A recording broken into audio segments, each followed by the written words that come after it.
अति का भला न बोलना, अति की भली न चूक, अति का भला न बरसना, अति की भली न धूप। अति हर चीज की बुरी है, अति कभी अच्छा नहीं होता, न ही अधिक बोलना, न ही अधिक चुप रहना। जैसे बारिश अधिक हो जाए तो भी भली नहीं होती, न ही अधिक धूप अच्छी होती है। जीवन में अधिक कुछ भी अच्छा नहीं होता। हमेशा जीवन में इतने व्यस्त रहिए कि पछतावा, दुख, डर, भय के लिए समय ही ना बचे। जो व्यक्ति जितना खाली रहता है वो उतना ही ज्यादा दुखी रहता है। हमारा हर कर्म हमारा भाग्य बनाता है। हमारा हर सोच हमारे जीवन का नया निर्माण करता है। हमेशा दूसरों को अच्छा दीजिए, आपको हमेशा अच्छा ही मिलेगा, क्योंकि यह जीवन एक चक्र की भांति काम करता है। जो हम बोते हैं वही हमें मिलता है। गीता जीवन का सार बताती है। जीवन क्या है वो सिखाती है, और यह भी बताती है कि मनुष्य कितना भी ज्ञानी क्यों ना हो जाए, पर यदि वह अहंकारी है और गलत फहमी का शिकार है तो वो महत्वपूर्ण चीजों से दूर रहता है, क्योंकि वो सच से दूर रहता है। क्योंकि गलत फहमियां सत्य नहीं बताती और अहंकार सत्य को देखने नहीं देता। शरीर में कोई सुंदरता नहीं होती, सुंदर होते हैं व्यक्ति के कर्म, उसके व्यवहार, उसके विचार, उसकी वाणी, उसके संस्कार और उसका चरित्र। जिसके जीवन में यह सब है वो इंसान दुनिया का सबसे खूबसूरत इंसान है। व्यर्थ बोलने की अपेक्षा मौन रहना अधिक उचित है, क्योंकि व्यर्थ बोलना व्यर्थ की चिंता का कारण होता है।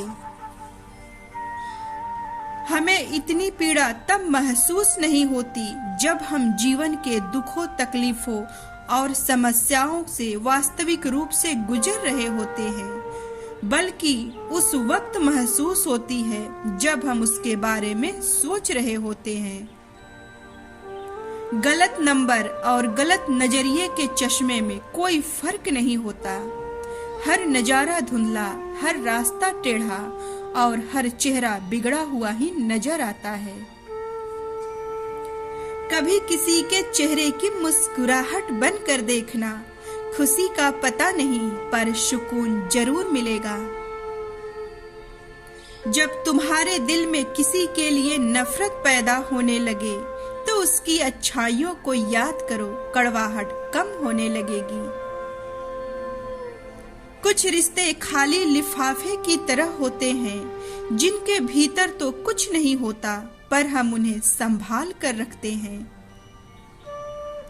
किसी को दुख ना दो, क्योंकि दी हुई चीज एक दिन 1000 गुना ज्यादा वापस होकर लौटती है। काम ऐसा करो कि नाम हो जाए, या फिर नाम ऐसा करो कि सुनते ही काम हो जाए।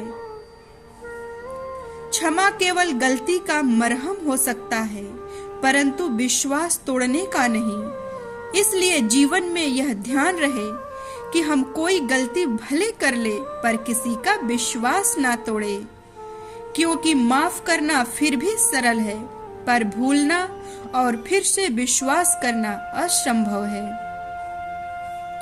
4 चीजों को इन 4 चीजों से धोया करो। जुबान को ईश्वर के जिक्र से, आंखों को ईश्वर की याद में बहाए आंसुओं से, पाप को पश्चाताप से और दिल को ईश्वर के डर से जरूर धोया करो। रिश्ता निभाओ तो दोनों आंखों की तरह, जो साथ सोती है, साथ जागती है, साथ हंसती है तो साथ ही रोती है, फिर भी एक दूसरे को देखने के लिए तरसती है। अगर आपका ज़मीर आपको गलत कामों से रोकता है तो समझ लेना कि ईश्वर आपके आसपास होता है।